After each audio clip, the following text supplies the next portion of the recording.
shima Imana ngo vuze impundu ni haleluya haleluya. Ndumva rero indirimbo baririmbaga baririmba indirimbo zo kunesha bavuga ngo tuzagerayo, bavuga ngo kwa data mu ijuru tuzagerayo haleluya.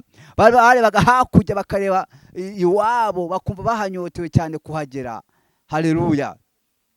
Ngo bamaze kwambuka ngo bageze hakurya ngo Uwiteka agabwira ngo ingabo za Farawo ngo zirahurura ziraza ngo nazo zinjira mu nyanja n'izihuruje. Niko abantu bajya bihuruza batazi ko dufitanye isezerano n'Uwiteka.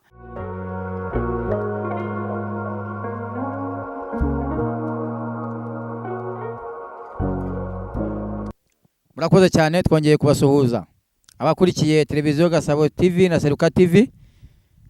Tubahaye umwanya, dufite abatumirwa bacu twongeye gutumira kuri televiziyo zacu kugira ngo batuganire ijambo ry'Imana, tuganire n'abakozi b'Imana. Rero nyakubahwa Kanani, turakwakiriye kugira ngo wakire umukozi w'Imana, umutumirwa wacu, wongeye kandi kugaruka kuri televiziyo zacu. Bushize twaganire neza, tugira ibiganiro biryoshye. Rero turakwakire ngo mwakire unamusengera Imana, hanyuma umuhena mikrofone atwibwire, hanyuma yibwira abakunzi bacu. Murakoze. Murakoze cyane, kandi tubasaba umugisha w'Imana ko bwije nuko bukeye. Turabasabira, turabasengera, turabakunda, turi kumwe namwe, kandi twasinye amasezerano ko tuzagumana namwe mu gihe Imana ikidutije umwuka wo guhumeka, ko yaduhamagariye kuyihesha icyubahiro. Ni umugisha tugize rero wo kongera guhura n'umukozi w'Imana. Mumaze kumumenyera, mwamukunze muri benshi. Uyu munsi twahisemo kongera kumutumira kugira ngo atugezeho ibimwuzuye. Mwumvise ko yuzuwemo n'ubuhamya, ijambo ry'Imana, impuguro, mu yandi magambo yarahamagawe rwose, kandi ijambo ryari aho ryari ridukura ari naho ritugeza. Reka rero twongere tumwakire, noneho mwongere muganire nk'uko mwabidusabye muri komenti. Imana ibahe umugisha. Murakoze. Nitwa Revera Pasiteri Uwumuhoza Aimable, abandi umukozi w'Imana internationali, cyangwa se umukozi w'Imana utagira umupaka. Nahamagawe n'Imana. Rero ngo nkorera Imana mu gihe kibi no mu gihe cyiza. Imana yarampamagaye. Ndi umugabo w'umugore umwe n'abana babiri. Umwe asa nka mama wiwe, undi asa na papa wiwe. Turasa cyane rwose, kandi abana banjye ndabakunda nabo barankunda. Uyu munsi rero nishimiye kugaruka kuri televiziyo Gasabo TV kugira ngo twongere tuganire ku ijambo ry'Imana. Bushize twaganiye ku ijambo ry'Imana, abantu bavuga ko rwose ari byiza. Niyo mpamvu uyu munsi nongeye kwakira ubutumire bw'umukozi w'Imana Kanani Jean Baptiste kuri izi channel ziwe, kugira ngo nongere nganize abanyarwanda n'abandi bose bari hanze y'igihugu bakeneye kumva ubutumwa bwiza. Murakoze. Nyakubahwa, turakwakira none n'ubundi wakomeza ukatuganiriza, ukabwira abatumirwa bacu ijambo ry'umunsi n'ubundi wabateguriye. Nta kibazo, kandi turishimye, turakwishimiye rwose. Wumva ikaze, Imana igumugisha. Murakoze nyakubahwa munyamakuru, na nyakubahwa Kanani wadutumiye. Ngo uyu munsi kano kanya ndashaka ngo tuganire ku ijambo rivuga imbaraga z'Imana. Imbaraga z'Imana zishobora byose, imbaraga z'Imana zikamya inyanja, imbaraga z'Imana zitanga ibiryo aho byabuze, imbaraga z'Imana zikura amazi mu rutare. Izo ngizo nizo nshaka kugira ngo tuganireho kano kanya muri iyi minota mikeya, ariko ni mikeya, ariko ijambo ry'Imana ryo ni rinini kandi rigera hose. Ijambo ry'Imana tugiye kuganira turasanga mu Kuva ibice 14 turera ku murongo wa 13. Ariko reka tuba dusenga Imana. Uwiteka Imana yacu, Mana nkuru kandi Mana y'icyubahiro, ndagushimiye kandi ndaguhimbaje. Mushimiye kugira neza, mushimiye bazi zawe n'urukundo rwawe. Ujye tugira neza Mana, twebwe turabanyabyaha, ariko we urakiranuka. Ariko iyo duhagaze mu maraso ya Yesu Kristo tubonekaho gukiranuka, tuboneka nk'abakiranutse. Twinjiye mu maraso ya Yesu rero kugira ngo atugire neza, twagire ibyaha n'ibicumuro byose. Kandi Uwiteka Imana, abantu bagiye kumvira ijambo, Uwiteka Imana ubaye gutega amatwi kandi rigira aho ribakura rigena n'aho ribashyira, ribakure mu byaha rinyuze mu bugingo buhoraho iteka byose, ribakure mu isi ribajyane mu gihugu cyo mu ijuru. Kandi Uwiteka Imana nanjye ugiye kubagezaho Mana imbaraga zawe kugira ngo ne kwihimbaza ahubwo ngo uhimbazeho kuri Imana ishobora byose. Urakoze kubyumvisha mu izina rya Yesu, amen. Nk'uko tuba tumaze kubivuga, turasoma duhereye ku murongo wa 13. Atubwira ngo Mose asubiza abantu ati, mwitinya, mwihagararire gusa murebe agakiza Uwiteka ari bubazanire. Uyu munsi uko abanyegiputa mwabonye, uyu munsi mutazongera kubabona ukundi. Uwiteka ari bubarwanirire, namwe mwicecekere. Uwiteka abaza Mose ati, ni iki gitumye unakira? Bwira Abisiraheli bakomeze bagende. Nawe umanike inkoni yawe, urambure ukuboko hejuru y'inyanja, uyigabanye, Abisiraheli bace mu nyanja hagati nko ku butaka. Nanjye ndanangira imitima y'Abisiraheli y'Abanyegiputa, bajyemo babakurikire, bone kwihesha icyubahiro kuri Farawo no ku ngabo ze zose, no ku magare ye, no ku bahetswe n'amafarasi be. Abanyegiputa bazamenya yuko ndi Uwiteka Imana, kwihesha icyubahiro kuri Farawo no ku magare ye, no ku mahetswe n'amafarasi yiwe. Marayika w'Imana wajyaga imbere y'ingabo z'Abisirayeli arahava ajya inyuma yabo. Ya nkingi y'igicu iva imbere yabo ihagarara inyuma yabo, ijya hagati y'ingabo z'Abanyegiputa n'iz'Abisirayeli.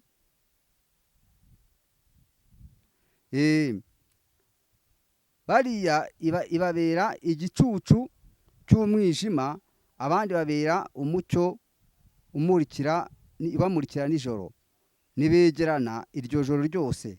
Maze arambura ukuboko hejuru y'inyanja, Uwiteka ahuhisha umuyaga mwinshi uvuye iburasirazuba.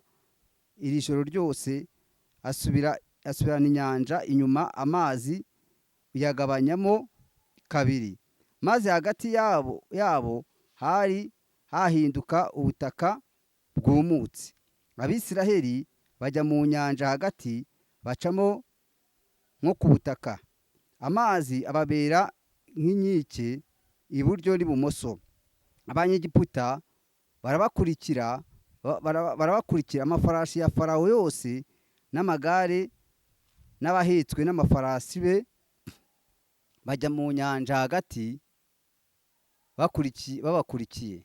Mu gicuku cya nyuma Uwiteka yitamuruye mu nkingi y'umuriro n'igicucu, yitegereza ingabo z'Abanyegiputa, bacikamo igikuba.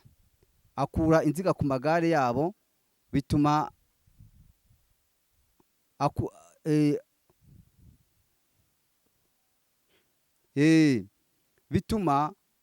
akururika aruhije cyane. Abanyegiputa baravuga bati, duhunge Abisirayeli kuko Uwiteka abarengera akarwanya Abanyegiputa. Uwiteka abwira Mose ati, rambura ukuboko hejuru y'inyanja, amazi asubireyo ajye ku Banyegiputa no ku magare yabo, nuko no ku bahetswe n'amafarashi babo. Mose arambura ukuboko hejuru y'inyanja, mu museke inyanja isubizwamo gurura kwayo. Abanyegiputa barayihunga. Uwiteka akunkumura Abanyegiputa hagati mu nyanja, amazi asubira hayo, arenga ku magare no ku bahetswe n'amafarashi no ku ngabo za Farawo zose zari zigiye mu nyanja zikurikiye abisiraheli ntiharokoka n'umwe muri bo, ariko abisiraheli bacaga hagati mu nyanja nko ku butaka, amazi ababera inkike iburyo n'ibumoso. Uko niko umunsi w'Uwiteka yakije abisiraheli abanyegiputa, niko yakije abisiraheli abanyegiputa. Abisiraheli babona intumbi z'abanyegiputa nko ku nkombe y'inyanja. Abisiraheli babona ibikomeye Uwiteka yakoresheje imbaraga ze ku banyegiputa. Ubwo bwoko butinya Uwiteka kandi bizera Uwiteka n'umugaragu wayo Mose. Twakira ijambo ry'Imana. Haleluya. Nivuga ngo tubonye ijambo ry'Imana, tubonye abisiraheli bambuka inyanja itukura, tubonye imbaraga z'Imana, Imana ikirisha abantu imbaraga zayo. Ni ukuvuga ngo abisiraheli ni ubwoko bw'Imana bwari bwarajyanywe mu bunyage mu gihugu cya Misiri cyangwa se mu gihugu cya Egiputa gukoreshwa imirimo y'uburetwa. Ariko ngo igihe kiragera biba ngombwa ko Imana yimura ubwoko bwayo, kuko yari yabahaye isezerano ko izabakura mu gihugu cya Egiputa ikabasubiza mu gihugu cyabo cy'isezerano. Imana irangije ikoresha umugaragu w'Imana Mose.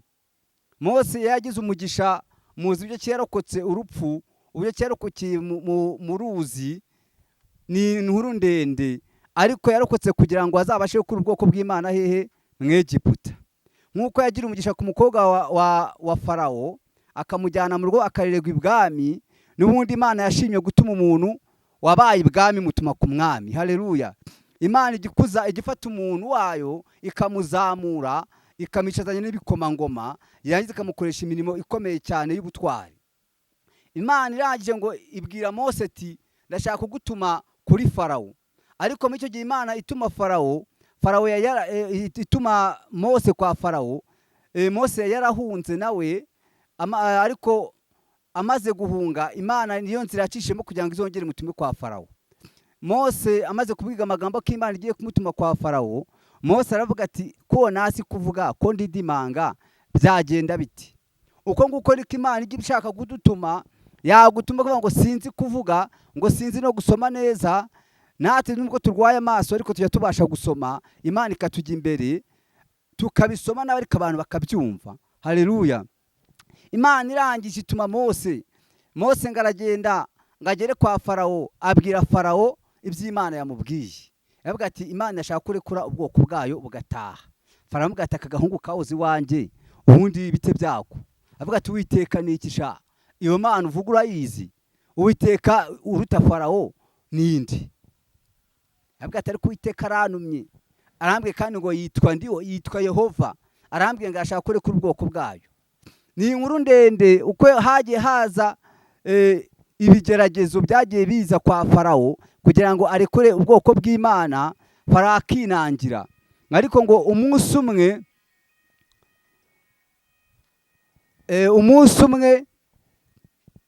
ngo abana b'imfura bose barapfa.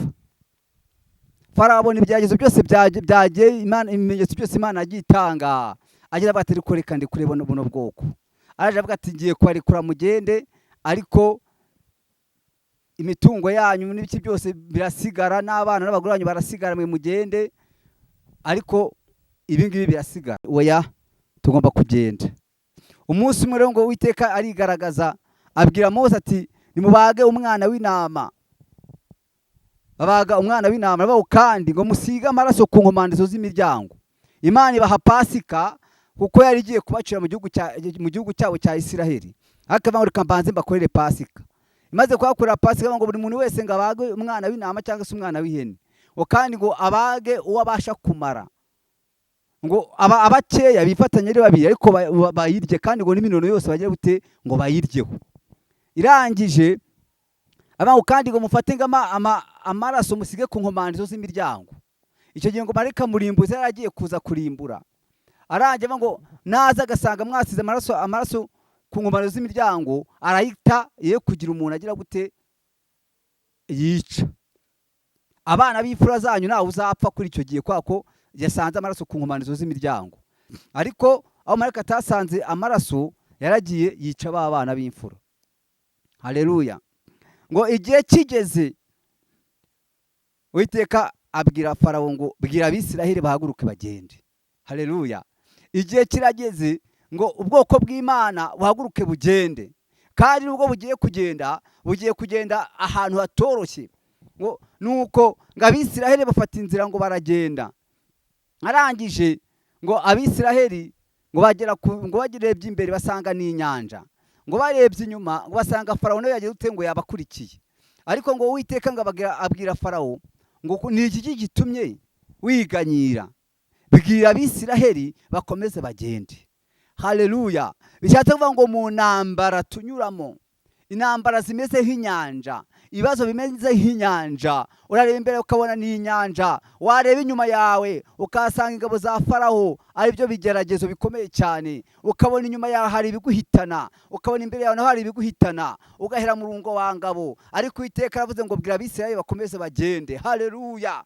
Abisiraheli bakomeze bagende, uko imbere yabo hari Imana yabo.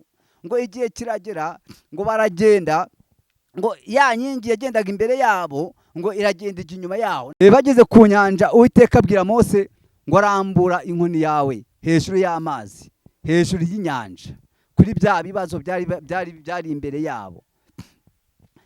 Mose ngo arambura inkoni, akirambura inkoni, Abisiraheli ngo amazi amwe ajya ruguru andi ajya hepfo, ngo habonekamo umuhanda mwiza cyane wa kaburimbo.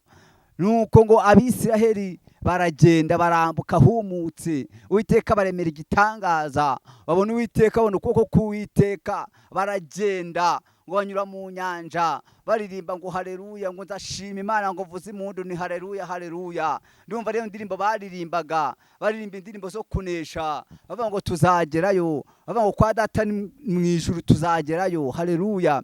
Barebaga hakurya bakareba iwabo, bakumva bahanyotewe cyane kuhagera. Haleluya. Ngo bamaze kwambuka, ngo bageze hakurya, ngo Uwiteka ngabwira ngo ingabo za Farawo ngo zirahurura ziraza ngo nazo zinjira mu nyanja nizihuruje. Niko abantu bajya bihuruza batazi ko dufitanye isezerano n'Uwiteka, batazi ko hari icyo Imana yatuvuzeho, bakabona tugenda bakagenda nkatwe, bakagira ngo tugenda nabo. Ariko twebwe dufite ibanga ry'Uwiteka, dufite ibanga tugendana, dufite ijambo twabwiye n'Uwiteka. Yavuze ngo nyura mu bibazo uragenda, yavuga ngo nyura mu ntambara ukagenda. Haleluya. Abisiraheli ngo bageze hakurya, ngo Abanyegiputa nabo barahurura baraza, bagezemo hagati, ngo Uwiteka abwira Mose ngo arambure inkoni amazi asubirane.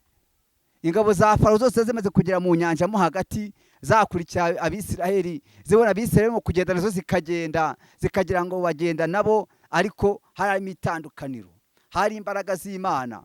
Imana yigaragaza imbaraga z'abisi n'imbaraga z'ijuru. Haleluya. Nuko ngo ingabo za Farawo zimaze kugera mu nyanja zirakunkumuka zose, amazi arazirengera. Abisiraheli barambuka, Imana bakora ibitangaza, bageze hakurya ngo Miriyamu atera indirimbo, bararirimba bavuga indirimbo zo kunesha, bahimbaza Imana. Ariko iyo tugeze mu bice bitandatu, ntabwo nshaka ko dusoma kwa ko twatinda, dusanga ahantu Abisiraheli bageze mu butayu, ngo barangije ngo inzara irabica. Inzara imaze kubica, baravuga ati uko bisa kose murabona ko turashonje. Bahindukirana Mose, baravuga ati we Mose, tukiba hakurya mu Egiputa twaratekaga, nubwo twari dufite twakoreshaga imirimo y'uburetwa, ariko twaratekaga, twararyaga, twabonaga tungurusumu, none inzara iratwiciye aha ngaha mu butayu. Ni ukubera iki? Batangira kwitotombera Mose.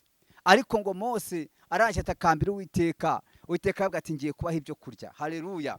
Uwiteka arangije ngo abamanurira manu, aravuga ngo murarya. Abisiraheli baratoragura bararya, Imana ibamanura manu yo mu gihugu cyo mu ijuru. Uko niko Imana natwe igitugomorora imigisha, inzara yatwishe, abantu badushungeye, ngo murebe abandi basenga, ngo murebe ukuntu inzara igiye kubica. uwiteka imana ikatugomorera imigisha ikaduha ibyo kurya. Haleluya. Uko niko imana yahaye Abisirayeli ibyo kurya, nubwo bamaze kwitotombera uwiteka, batangiye gusubirana na Mose ngo wadukura iki hakugiriya, wagira ngo tuzatwicirwe n'inzara mu butayu. Ariko imana yacu ijya yumva kandi ikitegereza, imana yacu igasubiza. Nshuti bavandimwe, turatimo kumva ikiganiro cyangwa se urugendo rw'Abisirayeli uko bagiye mu Egiputa. Ngo bakomeje no kugenda, bamaze kwambuka, ndibuka igihe kimwe batarambuka, bamaze gutata, bagiye gutata, abatasi ngo bagiye ari 12, ngo bagarutse ngo bazana inkuru z'icamugongo, ngo babwira Abisirayeli ngo ariko burya rero nubwo batubwiye ngo tuzajya tuzakigeramo, barababeshye, ntago tuzakigeramo, ahubwo batubwira ngo tuzagwa aha hantu. Uko twageze mu gihugu cyo hakujya, mu gihugu tuzajyamo, dusangamo Abanaki barebare cyane, bafite ibizigira, bafite pinya, atamugabo ntabwo twabarebaga, tugasanga tumeze nk'inzige mu maso yabo. Ngabisirayeli banje ngo bacika umugongo, baravuga ati we data we, bati twagiye kenshi kubusa turapfuye. Ariko ngo bakimara kwiheba, ngo haboneka abagabo babiri, Kalebu na Yesuwa, ngo baravuga ngo natwe turashaka kuvuga ijambo. Baravuga ati ariko se abantu 10 bavuze, mwebwe muravuga ibiki? Ibyo abantu 10 bavuze ntago bihagije, niko bajya batwima ijambo, ariko ijambo ryacu rikagira agaciro. Bigeze ati ariko mureke tupfe kubabwira, tupfe kubareka nabo barogotwe, bapfe kurogotwa, kuko ibyo bavuga ntago arusha ibyo abantu 10 bavuze. Ngo nuko ngo Mose, nuko ngo Kalebu na Yesuwa, ngo umwe arahagara avuga ngo bene wacu Bisirayeli, bakozi b'Imana, bwoko bw'Imana, ibyo abagabo bavuze nibyo koko. Abo bagabo ni barebare, n'igihugu cyabo kimeze neza, ndetse mwabonye ko babazanye no ku maseri y'imizabibu ko bimeze, igihugu kimeze neza. Ariko hari icyo bibagiwe, birengagije Imana twambukije inyanja itukura, birengagije Imana yatugaburiye manu. Imana yacu izaturengera, bari abantu tuzabarya nk'abarya imitsima. Ngo iteraniro ryose ngo riravanga mu bugabo bubiri koko, ngo bashaka kubatera amabuye. Ariko ngo avuga ngo mwibuke Uwiteka twambukije inyanja itukura, izatugeza mu kiriya gihugu byanga bikunda. Barangije Abisirayeli ngo barongera basubiramo utubaraga, barongera bagarukamo imbaraga, barangije ngo reka tugende. Ariko ngo baragiye bagira mu gihugu Imana yabasezeranyije. Nashaka kubwira ngo mwene dashuti zanjye, twe gucika intege, ahubwo duhagarare dushikamye, kuko tubaze kubona ko hari imbaraga z'Imana, hakaba n'imbaraga z'abantu. Farawo yari afite imbaraga zikomeye cyane, kuko ngo bigeze gukora ngo inzoka nawe akora indi. Bivuze ngo Farawo yari afite imbaraga zikomeye cyane, ariko imbaraga za Farawo zari imbaraga z'abantu, ariko imbaraga bari bishyikije zari imbaraga z'Imana. Twe gucika intege rero, ahubwo tuyishingikirize imbaraga z'Imana. Nagira ngo nshuti bavandimwe, mubwire ngo warucitse intege, ariko ishyigikiza imbaraga z'Imana irahari. Yambukije wese inyanja itukura, na n'uyu munsi iracyahari kandi iracyakora, na n'uyu munsi iracyakora. Yadukijije corona, ikatugiza indwara zikomeye, na n'uyu munsi iracyagiye gute, iracyahari. Reka dusenge Imana. Nagira ngo wongere usubize umutima imembero, wongere wumve imbaraga z'Imana, kumve ko Imana ishoboye byose. Imana yakamije inyanja itukura, ko n'ibyawe uyu munsi itajya gute, bitayinanira. Ibyanjye ntago byayinanira, n'ibyawe ntago byayinanira, ko ari Imana igira gute, ishobora byose. Reka dusenge Imana, imitima y'abantu yongere isubire hamwe, aho yacitse imbaraga bongere asubizwemo imbaraga. Urakoze kuri Imana ishobora byose, muri gitangaza kandi urahambaye, urashoboye, nta kikunanira. Ntabwo ushobora bikeya, ushobora byinshi cyane, ndetse ushobora byose. Niyo mpamvu kano kanya mwetse imitima y'ubwoko bwawe yari isubiye inyuma, kugira ngo Uwiteka Imana uyiteze intambwe z'umwuka, ukomeze imitima yaritenebutse, amaboko yaracitse intege yongeremo imbaraga, amaguru yaranyeganyeza Imana yakomeze, mu izina rya Yesu tugirire neza Mana, kugira ngo kwakira icamunsi abantu bose bakurikiye iyi YouTube channel basubizwemo imbaraga kubwira ijambo. Urakoze kuri Imana yumva, komeza ubwoko bwawe, icyo twakunze kubijya mu izina rya Yesu, amen.